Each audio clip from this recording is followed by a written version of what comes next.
Nataka niwaulize wale majamaa, mpango yoyote hawana, ya barabara hawana, ya stima hawana, sera, mpango, agenda.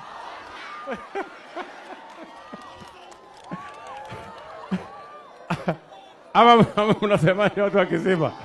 Kwani mnawajua? Yaani kumbe mnawajua? Yaani mnawajua wale? Allah, nilikuwa nafikiri hamwajui. Mnawajua ya kwamba hawana agenda, kwa sababu ukiwauliza mpango yao wanasema kasongo, ukiwauliza mpango yao wanasema one term. Ukiwauliza sasa nyinyi, mimi nataka niwaambie hawa jamaa, sasa nyinyi nyinyi majamaa mnapoteza muda yenu ama namna gani? Tuko pamoja? Hawa wananchi wako na akili bwana. Hawa wananchi wanachagua viongozi kwa kulingana na ile kazi wamefanya. Ama mnachagua viongozi namna gani? Si kila kiongozi anapimwa na kazi amefanya? Ama si kila kiongozi anapimwa na kazi amefanya? Kuna kiongozi anachaguliwa kwa sababu ya sura.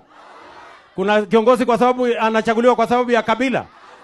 Kuna kiongozi anachaguliwa kwa sababu wako na matusi mingi. Ya watu watakutana na wao. Tumekubaliana Samburu?